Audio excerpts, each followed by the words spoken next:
Sekarang saya mau tanyakan, kalau saya tanya pada ibu sekarang, mau nggak kira-kira ibu di dunia nggak pernah lihat Nabi, nggak pernah hidup bersama Nabi, tapi ketika di akhirat bisa berdampingan dengan Nabi Sallallahu Alaihi Wasallam, mau nggak? Maka turunlah ayat ini untuk memberikan gambaran itu. Karena ibu perempuan, maka kita langsung ambil topik yang terkait dengan perempuan. Bu, Khuwailid itu, beliau termasuk orang paling kaya di area Mekah pada saat itu. Saya ulangi, termasuk orang paling kaya. Kedua, sangat dihormati karena sikapnya yang baik dan dermawan. Pelan-pelan ya Bu ya. Kaya, dihormati, dermawan. Dan yang ketiga, ini yang tidak mudah.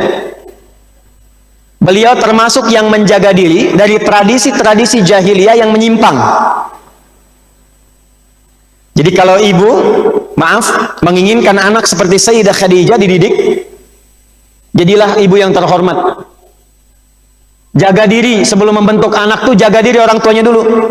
Jadi kalau ingin anaknya saleh, orang tuanya saleh dulu. Kalau ingin anak salehah, ibunya berusaha salehah dulu.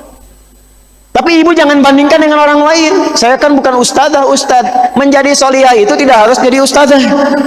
Salehah itu sifat, bukan profesi. Silahkan ibu jadi perawat. Ada yang mungkin berdagang, ada yang mungkin di rumah jadi ibu rumah tangga, silahkan.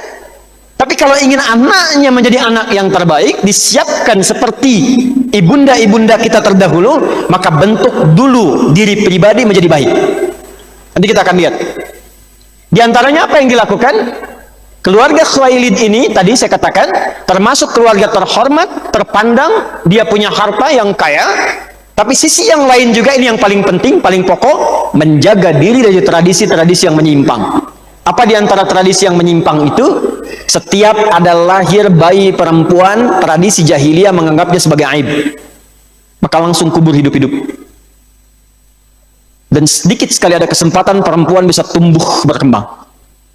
Khuwailid ketika mengetahui istrinya mengandung dan melahirkan pada tahun 555 Masehi. Gampang cara mengingatnya, 555. Tahun 555 Masehi atau 68 tahun sebelum Nabi Sallallahu Alaihi Wasallam hijrah ke kota Yathrib. 68 tahun sebelum hijrah. Maka lahirlah seorang bayi kecil, mungil, bersih, cantik, punya aura yang baik, diberi nama dengan Khadijah. Dan beliau melawan adat. Kalau keyakinan orang-orang jahiliyah saat itu, lahir perempuan, ini aib nih. Aib. Maka apa yang dilakukan? Kubur langsung. Gak ada harapan. Sudah lahir gak punya warisan. Di strata kehidupan sosial masyarakat Arab terkucil. Terus mohon maaf ya Bu ya, mohon maaf sekali. Gak ada nilainya. Di jahiliyah itu kalau lihat perempuan pengen digauli, digauli. Gak ada nilainya. Nah, datang Islam tuh mengangkat itu semua. Tapi mukaddimahnya indah. Mukaddimahnya indah. Keluarga Khuwailid melawan adat itu, malah berbalik menyambut gembira dengan bayi yang lahir ini dan menunjukkan kesan kepada masyarakat Arab pada masa itu bahwa perempuan pun mulia. Ini yang saya katakan tadi, beliau menelusuri jalurnya Sayyidah Hannah ketika mendapatkan bayinya lahir perempuan. Ibu buka Quran surah ketiga ayat 36. Nanti saya tunjukkan nasab ilmunya sampai ke Maryam, sampai ke Hannah. فَلَمَّا وَضَعَتْهَا قَالَتْ رَبِّ إِنِّي وَضَعْتُهَا أُنْثَى وَاللَّهُ أَعْلَمُ بِمَا وَضَعَتْ وَلَيْسَ الذَّكَرُ كَالْأُنْثَى وَإِنِّي سَمَّيْتُهَا مَرْيَمَ. Ada? وَإِنِّي أُعِيذُهَا بِكَ وَذُرِّيَّتَهَا مِنَ الشَّيْطَانِ الرَّجِيمِ. Quran surah 3 ayat 36. Hannah dengan Imran itu mengharapkan bayi yang lahir yang dikandung Hannah itu laki-laki. Karena ada berita ramalan dari kitab sebelumnya bahwa di masa itu saat Hannah sedang mengandung itu akan lahir seorang nabi. Maka semua menduga itu pasti yang dikandung tuh Nabi itu yang dimaksud. Karena nggak ada perempuan paling solihah pada masa itu kecuali Hannah. Sebelum kelahiran, Imrannya meninggal. Imran meninggal. Jadi Maryam itu nggak lihat bapaknya. Nggak lihat bapaknya. Jadi Imran meninggal, tersisa nanti saudaranya. Ya. Jadi nanti saudaranya Imran itu namanya Zakaria. Hannah punya saudari namanya Elizabeth. Dalam bahasa Latinnya Elizabeth. Elizabeth menikah dengan Zakaria nanti alaihissalam. Yang menarik adalah ketika dikandung mau lahiran, semua berebut nanti kalau lahir pengen merawat karena yang lahir akan Nabi. Ternyata Allah berkehendak lain. Yang lahir ibunya Nabi yang akan diprediksi hadir itu. Maka yang lahir perempuan. Maka begitu lahir, Hannah kemudian mengadu kepada Allah, ya Allah, perempuan, bukan laki-laki. Turunlah kemudian berita dari Allah dan diviralkan di era Nabi Muhammad SAW untuk menghormati Maryam dan ibundanya. Perhatikan, begitu Islam menghormati Maryam dan menempatkan satu surah dalam Al-Quran dengan namanya surah 19. Falamma wada'atha qalat rabbi inni wada'tuha. Ketika lahir kata Hannah, ya Allah, yang lahirnya perempuan. Apa jawab Allah? Wallahu a'lamu bima wada'at wa laysa dzakaru kal untha. Hei Hannah, aku lebih tahu keistimewaan bayi ini, perempuan ini, dibandingkan dengan apa yang kamu harapkan. Dan ada keistimewaan di perempuan yang tidak sama dengan laki-laki. Karena itu Bu, fitrah kelahiran itu prerogatifnya Allah. Kadang-kadang pengen laki-laki, lahir perempuan. Pengen perempuan, lahir laki-laki. USG-nya sampai 9 bulan perempuan, begitu lahir laki-laki. Akan terjadi begitu. Dan menariknya begini, pengen cepat jadi lambat. Pengen tunda dulu, hamil lagi. Itu menarik karena Allah mengatur itu, dan diantara hikmahnya nanti ternyata setiap anak yang lahir itu Allah tetapkan untuk menyempurnakan kemuliaan di rumah tangga dan melengkapi sifat-sifat yang kurang di ayah ibunya. Nanti dengan adanya anak itu akan menutupi kekurangan di orang tua. Makanya lahir apapun jenisnya, terima, sayangi itu. Nah, Khuwailid itu mempelajari itu karena keluarga Khuwailid ini, keluarga besarnya, termasuk yang mengikuti konsisten, ya, garis-garis Hanifiyah, yaitu ajaran yang diwariskan sampai ke Nabi Isa alaihissalam. Di antara sepupunya nanti, anak pamannya Khadijah itu, ada yang bernama Waraqah bin Naufal. Naufal itu saudaranya Khuwailid. Nanti Waraqah bin Naufal ini termasuk di antara yang menjadikan sisa hidupnya hanya untuk menekuni ajaran Nabi Isa. Makanya beliau rajin menulis, termasuk menulis Injil dalam bahasa Ibrani, ditulis Waraqah bin Naufal ini. Dan beliau tahu akan datang seorang Nabi, makanya ditunggu betul. Jadi keluarga ini termasuk keluarga yang telah mempelajari ajaran-ajaran Nabi Isa sampai ke atasnya, dan memang mereka termasuk yang mengetahui dan menunggu akan datangnya Nabi SAW. Yang paling tahu itu semua Waraqah yang fokus di bidangnya. Itu sepupunya Khadijah, yang nanti saat dewasa akan dijodohkan, akan dinikahkan dengan Waraqah, tapi tidak terjadi. Menikah dengan yang lain atas kehendak Allah Subhanahu wa Ta'ala. Maka seperti Hannah ibundanya Maryam diminta oleh Allah memuliakan Maryam dan merawatnya, begitu pula Khuwailid mempraktekkan itu ketika datang yang lahir seorang bayi perempuan. Beliau katakan, tidak seperti orang-orang pada masanya, kubur, tanam, bunuh, tidak. Tapi beliau nikmati, beliau puji Allah yang telah memberikan kemuliaan seorang anak perempuan. Beliau kemudian berikan perhatian yang dalam sampai diberikan nama yang paling mulia, yang bahkan tidak banyak didapati pada masanya. Diberilah nama anak kecil ini dengan nama Khadijah. Seperti Hannah memberikan nama kepada anaknya dengan apa? Maryam. Khadijah, terhormat, terjaga, termulia. Khadijah. Maka Khadijah kecil tumbuh dalam didikan ayah dan ibunya dengan suasana yang tadi saya sampaikan. Maka dididiklah anak ini sampai mewarisi semua sifat-sifat ayah ibunya. Terhormat, satu-satunya perempuan di kalangan Quraisy itu dan kalangan masyarakat Arab yang terjaga dari perilaku-perilaku perempuan jahiliyah. Saya beri contoh satunya, Bu, salah satunya. Perempuan jahiliyah itu di antara cirinya, satu, sering dandan-dandan untuk menarik perhatian pria-pria. Awas. Jadi kalau ada ibu-ibu yang ikut pengajian dandan hanya ingin dilihat yang bukan mahramnya, maka itu sama dengan apa? Ikut kebiasaan jahiliyah. Maka di antara mereka ada yang pakai gelang khusus, beberapa gelang ditaruh di kaki. Jadi kalau jalan kijing supaya terdengar bahwa ada perempuan yang ingin ditarik perhatiannya. Jahiliyah. Kalau jalan pakaian terbuka. Makanya nanti Islam datang membawa pertama kerudung kemudian jilbab. Tadinya terbuka. Jadi jilbab itu bukan budaya Arab, karena di Arab tadinya terbuka, bukan tertutup. Ingin terbuka, ingin terlihat, ingin tampil. Sayyidah Khadijah tidak. Perempuan-perempuan pada umumnya mudah menerima pria. Bahkan nanti ada 4 jenis pernikahan. Ya, di dalam masyarakat Arab itu salah satu jenisnya perempuan itu melakukan poliandri. Poliandri itu maksudnya apa? Banyak suaminya, nggak hanya satu. Ada kasus satu perempuan itu bisa kemudian digauli oleh 8 laki-laki. Ibu, 8 laki-laki. Nanti begitu melahirkan diundang semua itu yang 8. Dilihat ini paling mirip siapa.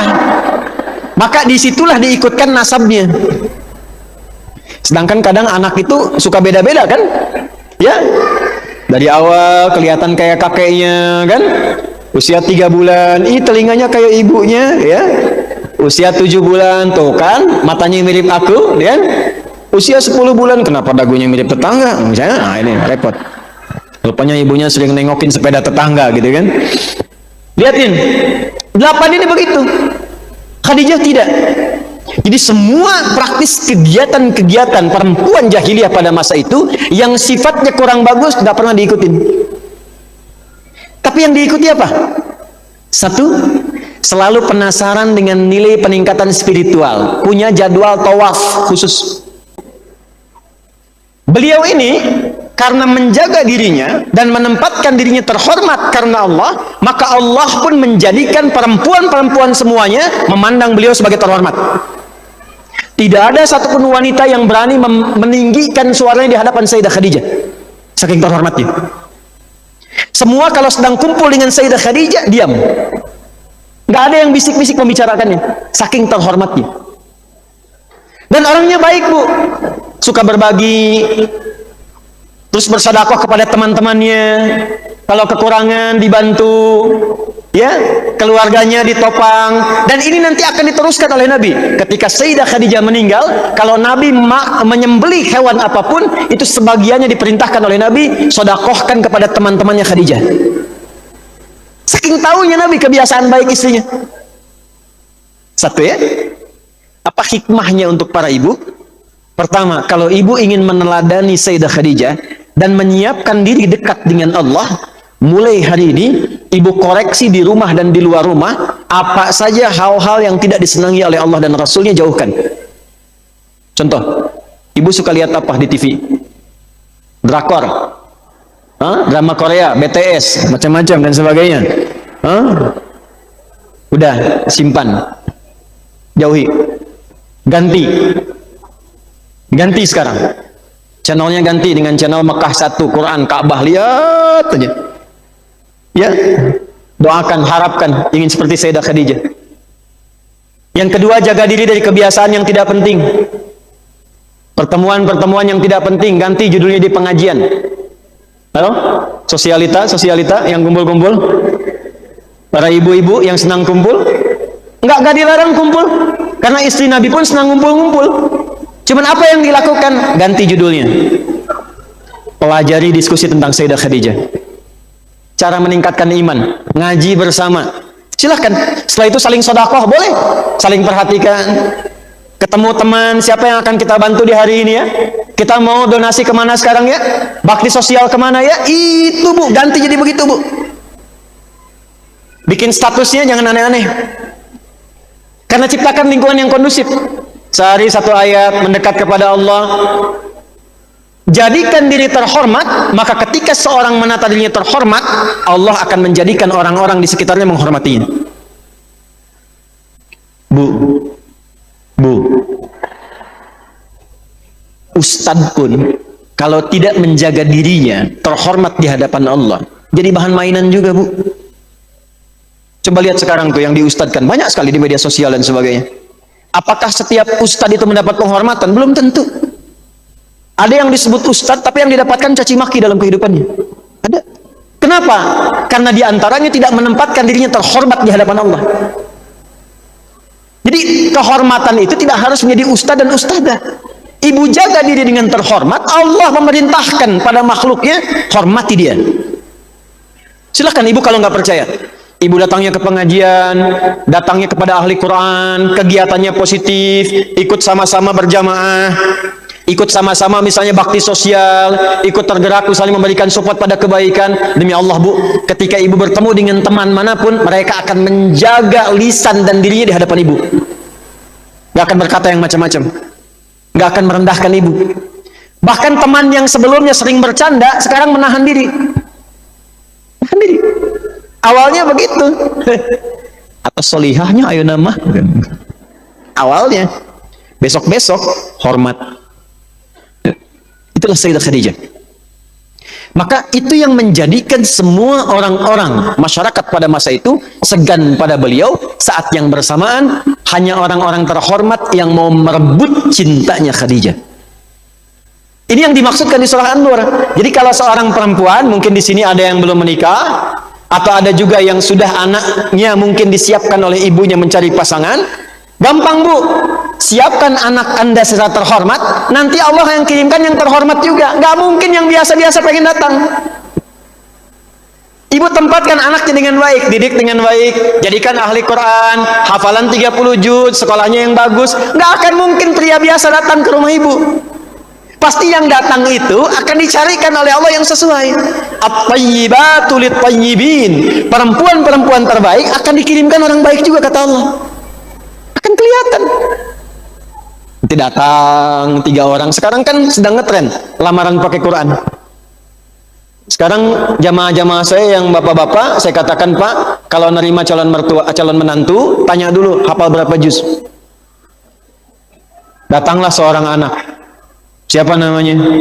Anas, Pak. Dah baca surat Anas. Dah, kamu tajwidnya lumayan. Datang yang kedua, kamu siapa, Dek? Saya Torik, Pak. Baca Torik. Ya, kamu agak panjang sedikit, lumayan. Atau yang ketiga, dia nggak tahu tuh peristiwa itu. Terus begitu mau masuk, dengar dari 2 tadi, udah gemeteran dia tuh. Kalau adik siapa? Saya Yusuf, Pak. Cuman panggilan sehari-hari kulhu katanya. Dan maka orang-orang berebut ingin melamar dan tidak ada yang datang kecuali ini, yang kaya, yang terhormat, yang baik dan sebagainya. Tadinya hampir terjadi pernikahan dengan Warakah. Tapi Allah memalingkan kepada 2 laki-laki lain yang ternyata disiapkan 2 laki-laki ini untuk mensupport Khadijah, membantu Sayyidah Khadijah agar nanti siap secara sempurna mendampingi Nabi Muhammad SAW. Jadi, Bu, ternyata lahirnya Sayyidah Khadijah, dari awal lahirnya ini, itu Allah sudah siapkan untuk mendapatkan pasangan yang paling tepat untuk beliau. Maka dari kecil tadi saya katakan, 1 kebiasaannya cuma tawaf, menjaga diri. Yang kedua kebiasaannya, Sayyidah Khadijah ini menelusuri informasi-informasi penting, terutama yang datang lewat sepupunya Warakah. Apa yang didapatkan informasi itu? Ternyata jauh sebelum datangnya Nabi, diutusnya Nabi sebagai Nabi Muhammad SAW, beliau sudah mendapatkan informasi itu, dan sudah sejak saat mendengar informasi itu, beliau sudah menyiapkan dirinya untuk mengabdi kepada calon Nabi itu. Nanti di akhir ada salah satu zikir yang dibiasakan, yang tersambung kepada Sayyidah Khadijah. Mudah-mudahan nanti bisa kita dapatkan itu setelah selesai semua kajiannya.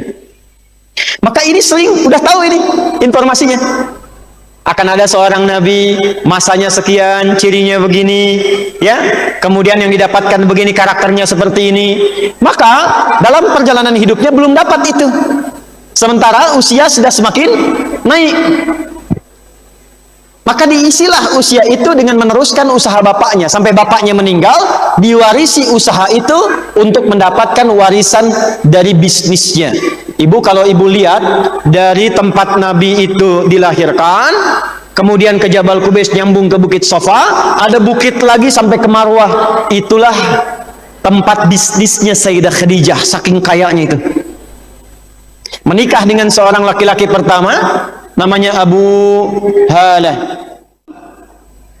Ini orang kaya juga, pebisnis, orang kaya, orang baik, orang terhormat. Ini suami pertamanya Sayyidah Khadijah, namanya Abu Halah. Dan dari beliau Allah menetapkan lahir dua orang anak, dua-duanya laki-laki. Anak pertama namanya Hindun, keduanya Halah. Dua-duanya laki-laki. Jadi tidak semua Hindun itu perempuan. Dan tidak semua Hindun namanya apa? Perempuan. Perhatikan Bu, cara Allah memuliakan dan menyiapkan Sayyidah Khadijah. Abu Halah meninggal dunia karena ini pebisnis, pengusaha, kaya juga, maka harta kekayaannya nggak ada yang lain tuh, diwarisnya ke Sayyidah Khadijah, tambah lagi kayanya. Maka menikah dengan laki-laki yang kedua, namanya Atiq. Pelan-pelan, dari beliau lahir seorang anak perempuan, diberi nama sama dengan kakak ke atasnya, yaitu Hindun. Jadi beliau punya dua, nama Hindun, satu laki-laki, yang keduanya perempuan. Di tiga anak diwarisi, satu Hindun yang laki-laki, Halah, kemudian laki-laki juga, yang ketiganya perempuan diberi nama dengan Hindun juga. Qadar Allah, meninggal juga. Ini meninggal, gak lama meninggal lagi yang kedua ini. Harta ini diwarisi lagi kepada Sayyidah Khadijah, jadi meningkat lagi kekayaannya. Tapi ibu jangan salah ya, jangan salah. Ini bukan tipikal perempuan yang mencari pasangan itu karena harta, bukan. Allah yang ngirimkannya. Jadi jangan ibu simpulkan misalnya, tanda pertama, cari calon mantu yang kekayaannya luar biasa. Nggak begitu, nanti ada hadis Nabi memberikan gambaran dan keempat-empatnya ada di Sayyidah Khadijah. Keempat-empatnya. Apa hikmahnya? Ternyata hikmahnya nanti kita akan dapatkan semua harta kekayaan yang terkumpul dari pernikahan sebelumnya ini Allah siapkan untuk mensupport dakwahnya Nabi Sallallahu Alaihi Wasallam yang memang membutuhkan dukungan dana dan ekonomi yang kuat. Maka modal dari suami pertama, suami kedua diakumulasikan untuk mengembangkan bisnisnya dengan lebih kuat. Maka ditemukanlah kerajaan bisnis yang besar tidak ada di masyarakat Quraisy pada umumnya, kecuali hampir semuanya mengambil modal dagangan dari Sayyidah Khadijah. Jadi Bu, walaupun perempuan, beliau bisnis, dagang, ada bakatnya. Maka boleh jadi di antara ibu ada yang bakat dagang tuh, bakat bisnis, bikin produk dan sebagainya. Silakan kembangkan sampai sukses. Cuma nanti setelah menikah ada suami, ada fikihnya. Ada fikihnya, nggak dilarang bisnis, silakan. Bahkan itu bisnisnya Sayyidah Khadijah banyak kemudian nanti dikembangkan sampai orang-orang buka cabang, sampai pinjam modal dari situ. Dan banyak laki-laki mengambil modal dari situ. Tapi saat berkembang itu menjelang usia 40-an, ada seorang pemuda yang sedang viral. Usianya 25 tahun. Dan tidak saking viralnya, kalau sudah viral kan like, share, and comment, and subscribe. Ya. Jadi banyak yang like. Ya, everybody like him. Semua orang senang. So he was being viral among the people over there. Jadi beliau kemudian jadi viral, di banyak orang, banyak dibincangkan, dan viralnya semua yang baik-baiknya. Like, di-share, dan komen semua. Komennya yang baik-baik, itu ya, kalau ada yang paling jujur, cuman pemuda itu ya. Itu ya, kalau ada orang paling sabar, cuman pemuda itu ya. Itu ya, kalau ada orang yang paling tawadhu, pemuda itu ya. Itu kalau ada orang yang terpercaya, sampai semua orang, rata-rata yang khawatir dengan hartanya, menitipkan hartanya pada pemuda ini. Termasuk Abu Jahal. Abu Jahal tuh Abu Jahalnya. Itu hartanya tuh dititipkan ke Nabi Muhammad asalnya. Tumbuh dan viral. Masya Allah, saking viralnya dan dikenal juga ternyata pernah ikut dagang dengan pamannya Abu Talib. Maka tertariklah Sayyidah Khadijah karena mendengar informasi itu. Maka diutuslah seorang utusan untuk menelisik dan mencari informasi. Siapa gerangan pemuda itu? Maka diutuslah asisten beliau yang remaja namanya Maisarah. Mai, sini katanya. Datang. Coba lihat siapa itu Muhammad. Tugasnya khusus. Hanya untuk mengamati karakternya saja. Untuk mengamati perilakunya saja. Betul nggak? Akhlaknya, karakternya, perilakunya seperti yang disebutkan banyak orang. Maka masuk lewat skema dagang. Karena beliau itu katanya dagang juga. Coba tawari barangkali bisa mengambil modal dari kita, kemudian dia bisa berangkat dagang. Tapi tugas kamu jangan lihat berapa untung ruginya, cuman kamu lihat aja bagaimana kejadian yang berlangsung saat beliau kemudian membawa dagangan kita. Maka datang kepada Rasulullah sallallahu alaihi wasallam karena beliau juga dalam masa muda itu senang berdagang, mencukupi kebutuhan hidup, ya. Tampilan walaupun beliau terhormat, kalangan keluarga besarnya kaya, tapi beliau mandiri sifatnya. Maka diputuskan mengambil bagian dari modal Sayyidah Khadijah itu lewat skema tadi, berangkatlah untuk berdagang. Pulang-pulang, Masya Allah Bu, laporan. Bagaimana kata Sayyidah Khadijah antusias? Gimana hasilnya? Insya Allah. Padahal Sayyidah Khadijah ini nggak pernah sekalipun ingin menelisik keadaan laki-laki sekitarnya. Ibu, nggak pernah pengen tahu. Apalagi Abu Jahal. Nggak pernah pengen tahu, nggak pernah menelisik Abu Bakar, nggak pernah pengen tahu Utsman. Tapi begitu pemuda ini viral, bahkan dilihat, difasilitasi.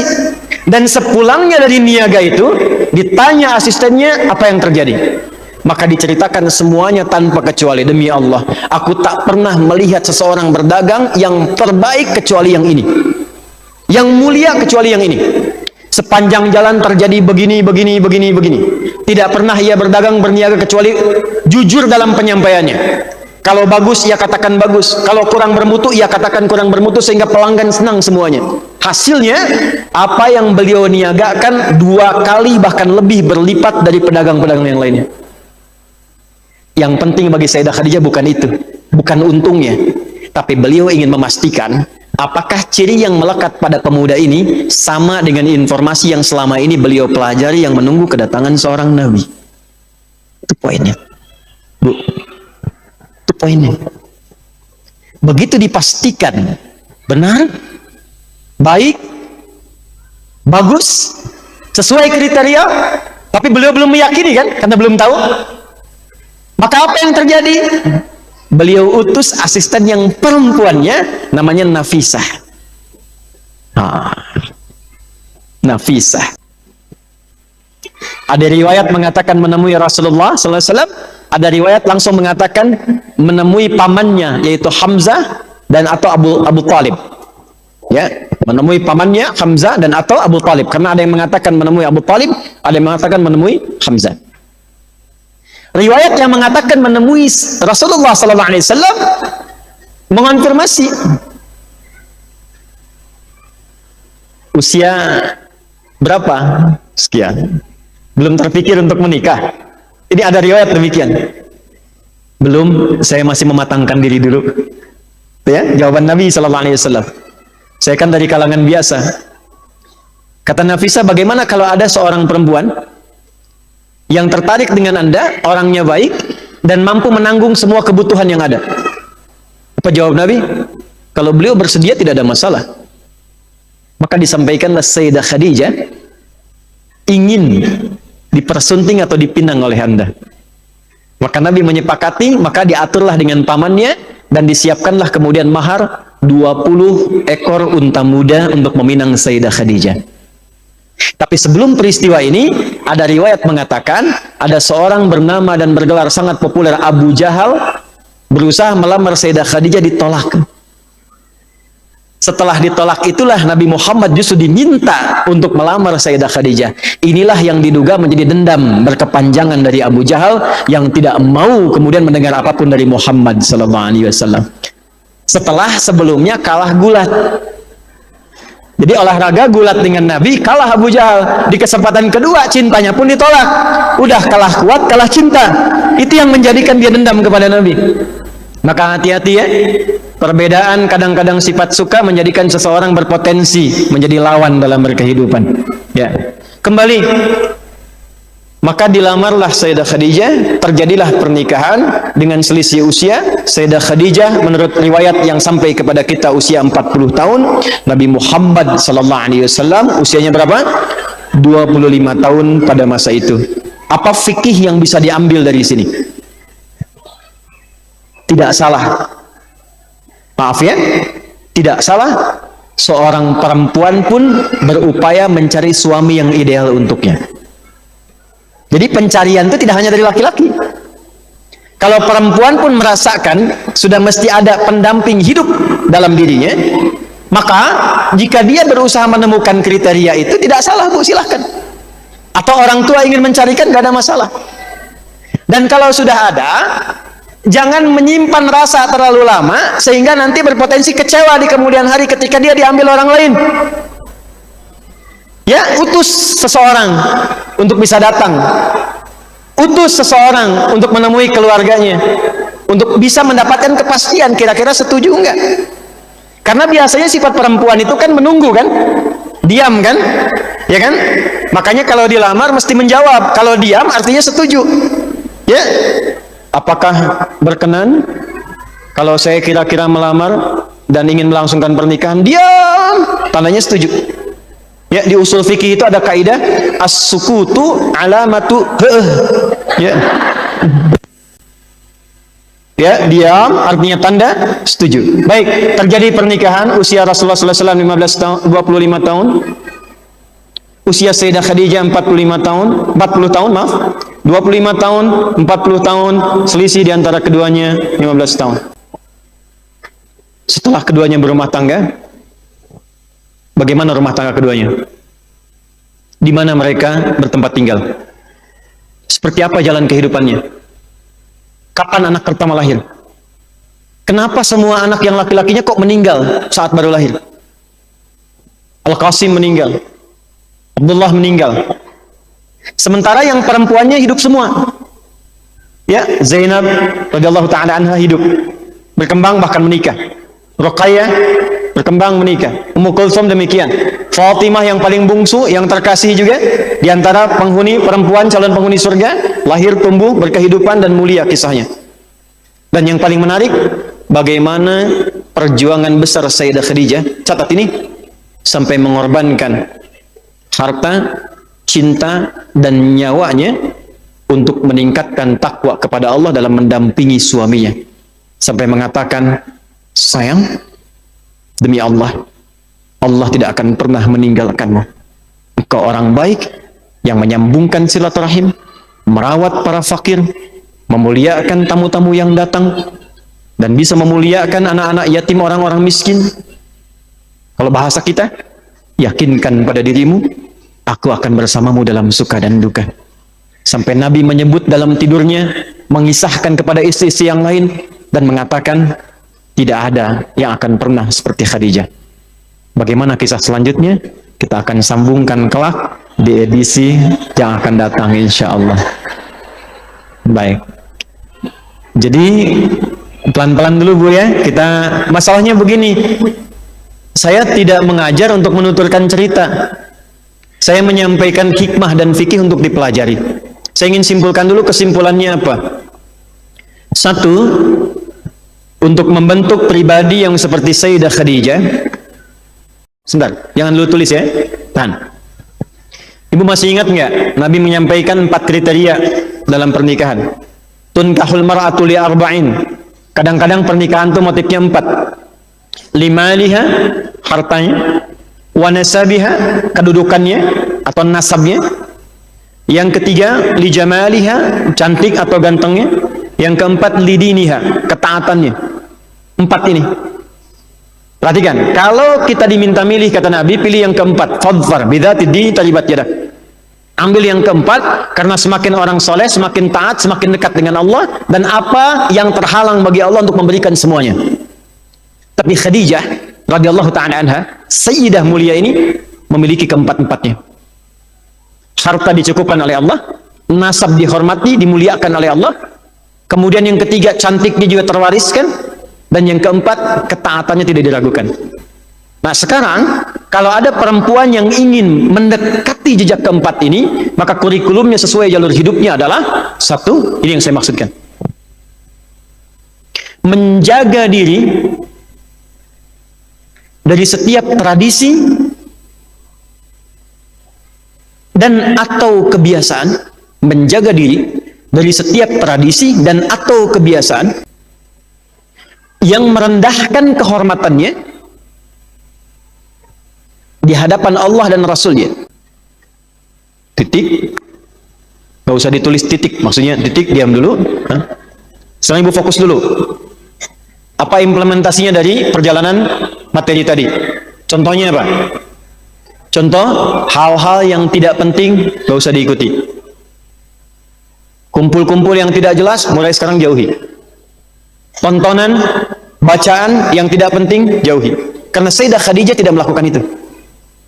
Mulai tata diri secara terhormat, supaya orang lain pun ditanamkan oleh Allah kehormatan padanya untuk menghormati ibu sekalian. Jelas? Saya ulang ya, kebiasaan-kebiasaan yang tidak terhormat, tidak penting, mulai sekarang jauhi. Seperti Sayyidah Khadijah pernah melakukannya. Dua, menyibukkan diri untuk meningkatkan amalan berikut. Menyibukkan diri untuk meningkatkan amalan berikut. Satu, amalan spiritual yang mendekatkan diri dengan Allah Subhanahu wa ta'ala. Amalan spiritual yang mendekatkan diri dengan Allah Subhanahu wa ta'ala. Tahan bu, tahan penanya, angkat dulu penanya. Tahan sebentar. Contohnya apa? Tadi saya kisahkan Sayyidah Khadijah kan punya jadwal tawaf kan? Karena belum ada risalah turun pada masa itu, masih ahli fatrah. Nabinya nggak ada. Yang beliau tahu ada tempat mulia tawaf. Maka ibu mulai sibukkan diri untuk mendekatkan diri kepada Allah. Misal kalau tawaf ada Ka'bahnya kan? Sekarang Ka'bah nggak ada depan mata kita, tidak ada di hadapan kita. Maka tarik ke amalan utama yang menghadap Ka'bah, yaitu salat. Fawalli wajhaka syatral masjidil Haram, Quran surah kedua ayat 144. Ya, qad nara taqalluba wajhika fis sama' falanuwalliyannaka qiblatan tardaha fawalli wajhaka syatral masjidil haram. Maka amalan yang dulu dikerjakan Sayyidah Khadijah tawaf, kita tarik amalan sekarang, perbanyak salat. Salat. Ditambah yang fardu, Bu. Tambah yang fardu. Kalau cuma yang fardu, jangankan yang pengen seperti Sayyidah Khadijah, yang biasa pun 5 waktu juga. Kalau pengen seperti Sayyidah Khadijah, tambah yang sunnah, tingkatkan. Mulai rawatib. Jangan dikumpulkan semua dulu ya. Jangan kumpulkan semua. Mulai dulu dengan yang utama. Yang utama. 23 rakaat. Kita bagi ya. Boleh ibu catat, 23 rakaat. Kita ke praktek ya, pelan-pelan. 23 rakaat ini yang sunnah, yang mendampingi yang fardu. Kalau yang fardu berapa rakaat? 17 tambah 23 berapa? 40 kan? Berarti totalnya 40 rakaat. Konsisten dulu 40 ini. Nah 40 ini menarik bu. 40 tahun usia menarik. Nabi diangkat jadi Nabi dan Rasul berapa usianya? 40. Nabi Musa ke Tursina berapa malam? 40. Ya, Al-Arba'in berapa hadis? 42. Tapi poinnya 40-an. Ada 40 rakaat yang coba biasakan dijaga. 17 rakaatnya salat fardu wajib. Sudah? Kemudian selanjutnya 12-nya rawatib. Saya urutkan. Ini dulu yang konsisten. 2 rakaat sebelum subuh. 2 rakaat sebelum subuh. 4 rakaat sebelum zuhur. Nanti mau zuhur, begitu adzan Allahu Akbar, selesai la ilaha illallah, ada salat sunnah kan? Nah itu bisa 4 rakaat. Teknisnya bisa 2-2, 2 rakaat, salam, bangkit lagi, 2 rakaat lagi, salam. Bisa langsung 4 rakaat sekaligus, 4 rakaat. Tapi niatnya salat sunnah. Jelas? Baik. Berapa jumlahnya? 4. Tambah 2 tadi berapa? 6. Kemudian 2 rakaat setelah zuhur. Berapa jadinya? 8. Kemudian 2 rakaat setelah maghrib. 2 rakaat setelah maghrib. Berapa jumlahnya? 10. Kemudian 2 rakaat setelah isya. Berapa jumlahnya? 12 ya. Saya ulangi. 2 sebelum subuh, 4 sebelum zuhur, 2 setelah zuhur, 2 setelah maghrib, 2 setelah isya. Jumlahnya berapa? 12. Kalau nanti nggak mampu atau karena sedikit waktunya jeda zuhur itu ke salat fardu, biasanya di kantor-kantor tertentu waktunya nggak cukup, maka boleh dijadikan 2. Walaupun 10, tapi pahalanya dihitung jadi 12 karena kebiasaan sebelumnya. Nanti saya sampaikan hadisnya. Yang 12 ini rumusnya dari istri Nabi Sallallahu Alaihi Wasallam setelah muncul syariat salat dari Sayyidah Maimunah nanti, ya. Beliau menyampaikan, perhatikan, qala Nabi sallallahu alaihi wasallam, Nabi sallallahu alaihi wasallam bersabda, man shalla itsnatai asyrata raka'atan. Siapa yang konsisten menjaga 12 rakaat salat sunnah. Fi yaumin wa lailatin, yang mendampingi salat fardu siang dan malam. Jadi ada salat sunnah mendampingi salat fardu dari mulai salat pertama subuh sampai malam ke isya. Jumlahnya 12 rakaat. Arba'an qabla dhuhri, 4 sebelum zuhur. Raka'ataini ba'daha, 2 rakaat setelahnya. Raka'ataini ba'dal maghrib, 2 rakaat setelah maghrib. Raka'ataini ba'dal isya, 2 rakaat setelah isya. Raka'ataini qabla subhi, 2 rakaat sebelum subuh. Buniya lahu bihinna baitun fil jannah. Siapa yang konsisten mengerjakan itu selama hidupnya akan dihadiahkan oleh Allah 1 rumah di surga untuknya. Itu yang menyampaikan langsung istri Nabi. Kemudian 12 sudah, berarti kurang berapa? Halo? 11. Kan? Jumlah total berapa? 40. Dikurangi salat fardu 17. Dikurangi 12 rakaat. Perhatikan, yang mendampingi salat fardu nempel dekat. Nempel dekat itu namanya tartib, rotib. Jamaknya rawatib, maka salatnya dikenal dengan rawatib. Jelas? Hukumnya sunnah, maka disebut dengan sunnah rawatib. 12 tambah 27, 29. 40 kurangi 29, tinggal berapa? 11. Yang 11-nya tahajud. 11-nya apa? Tahajud. Itu yang standar pokok. Standar pokok. Dalilnya Al-Bukhari. Kalau yang tadi Sayyidah Maimunah, yang ini langsung dari Sayyidah Aisyah radhiyallahu taala anha. Beliau menyampaikan informasinya pada kita, kebiasaan Nabi yang tidak meninggalkan salat malam itu baik di Ramadan ataupun di luar Ramadan. Kata beliau, ada 11 rakaat. Aku melihat Nabi menunaikan 11 rakaat. Bisa 2 cara. Bisa 4 kemudian 3 witir. 11 ini 4 rakaat pertama, 4 rakaat kedua, kemudian 3 witir. Bisa rumusnya 2, 2, 2, 2, 2, ujungnya 1. Yang rumus kedua, ujungnya 2, 2, 2, 2, 2, kemudian 1. Itu ada di Abu Daud, nomor hadis 1367 dari Ibnu Abbas radhiyallahu taala anhuma. Yang 11 bisa di Al-Bukhari, nomor hadis 2010, rawinya Sayyidah Aisyah radhiyallahu taala anha. Kemudian bisa di Abu Daud, Sunan Abu Daud, nomor hadis 1367, rawinya sahabat Ibnu Abbas radhiyallahu taala anhuma. Bu, gak usah panjang-panjang dulu bacaannya. Gak usah panjang-panjang. Saya lihat wajah ibu rata-rata cool semua. Baca yang cool-cool aja dulu. Ya, nggak apa-apa. Nggak apa-apa. Yang kira-kira membangun kebiasaan dulu. Ini panitia, maaf, saya masih ada waktu ini. Ya ibu masih aja gitu ya, karena tertulis sampai setengah 11. Nggak apa-apa, bonus lah ya 10 menit ya. Lihat sini, tidak dilarang bu, nggak apa-apa. Pertama, yang penting membuat kita semangat dulu.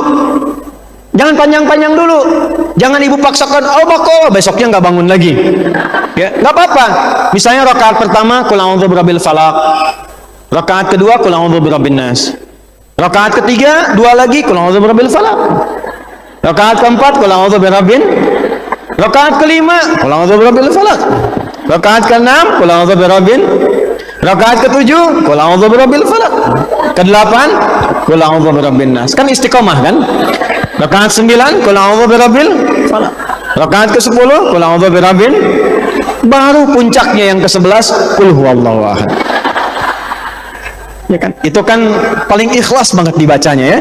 Makanya suratnya dinamakan surat Gak apa-apa. Sampai Anda merasakan, sudah pengen beda, naik, pindah ad-duha.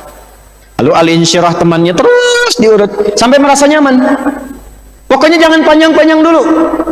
Dan jangan dipaksakan bangun terlalu awal. Pengen tahajud, bangun jam 1. Sholatnya selesai 1/4. Bangunnya jam 6 lagi gitu kan. Nah ini masalah. Nggak apa-apa, subuh sekarang jam berapa? 4 berapa? Ya saya di Bekasi 4.23, nggak beda jauh lah ya. Ibu bangun misalnya jam 4 kurang 1/4. 4 kurang 1/4 itu kan kadang nyalain alarmnya 3 kali. Jam 4, 4.15, 4.30 gitu kan.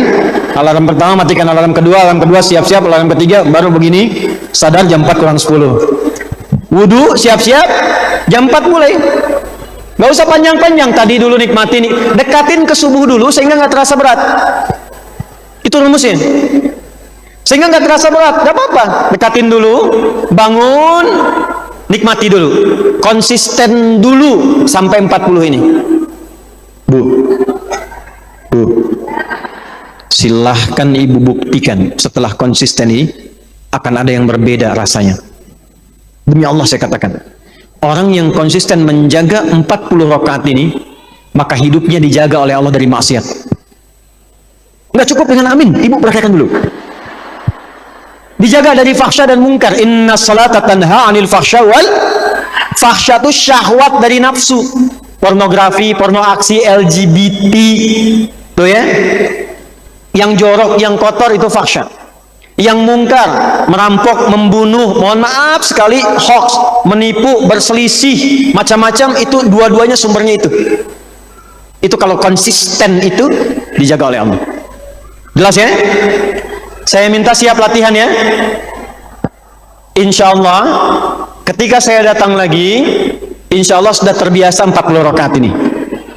Sepakat ya? Sepakat semuanya?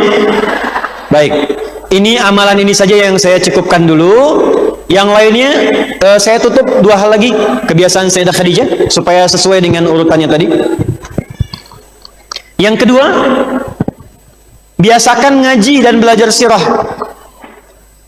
Biasakan mengaji dan belajar sirah. Sirah itu sejarah bu. Masih ingat tadi Sayyidah Khadijah kan tahu kan akan kedatangan Nabi kan? Karena belajar. Beliau pintar bu. Gak usah tinggi-tinggi gini, mohon maaf. Ibu sekarang tanggung jawabnya ada siapa saja di rumah?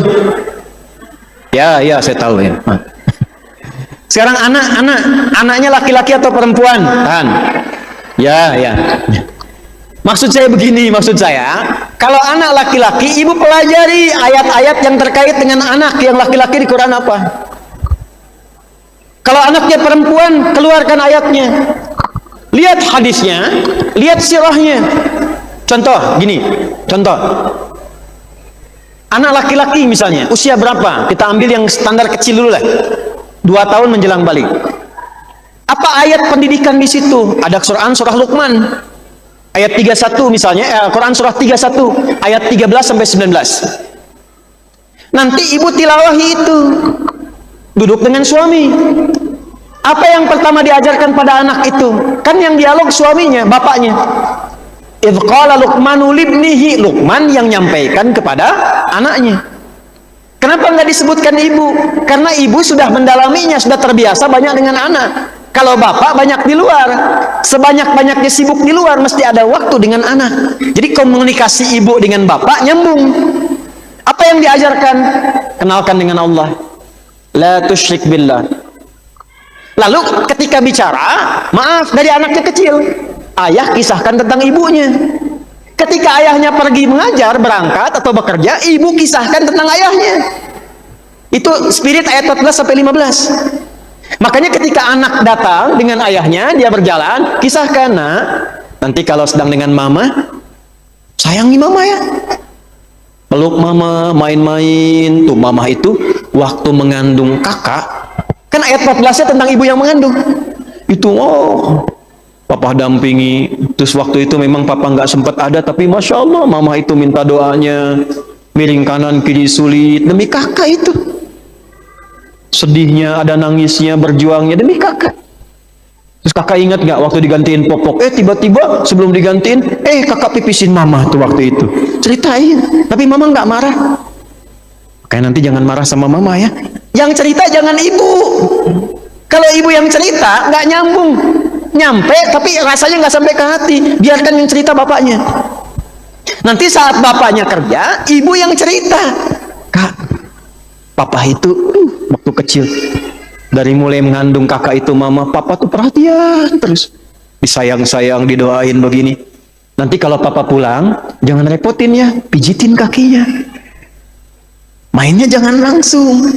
Kakak bikin gambar, atau sekarang ngaji deh. Nanti kalau papa pulang, bilang setoran ayat. Gak usah panjang-panjang. Nah itu yang melakukan ibu. Demi Allah bu, cobain deh. Itu aja. Tahan, ini akhir pertemuan kita. Bu, Sayyidah Khadijah ketika menelisik Nabi Muhammad, maaf, statusnya single atau janda, tapi tetap terhormat. Nggak ada bu, Allah melihat perbedaan di kalangan manusia itu nggak ada. Allah tuh nggak melihat status, nggak ada perbedaan ini single, ini janda, ini berisi, nggak ada. Jadi jangan pernah menempatkan diri pada kegelisahan karena kalimat-kalimat yang viral di tingkat sosial dan ibu melekatkan itu pada diri ibu sendiri. Tidak. Semua orang itu, ibu nggak akan bisa menahan opini mereka. Apapun yang melekat pada ibu, kalau manusia pengen berbincang, dia berbincang. Tapi jangan bawa itu ke dalam hati ibu sehingga memvonis Anda dan lemah untuk mencari kebenaran. Yang penting terhormat di hadapan Allah. Apapun yang sedang dirasakan. Ya, kalau itu yang akan dilakukan, terhormat tetap terhormat. Pekerjaannya apa? Mau bisnis. Jangan lihat keadaan. Single fighter, bukankah beliau single fighter sebelum bertemu Rasulullah? Ayo. Kalau ingin mencari pendamping, berani, cari.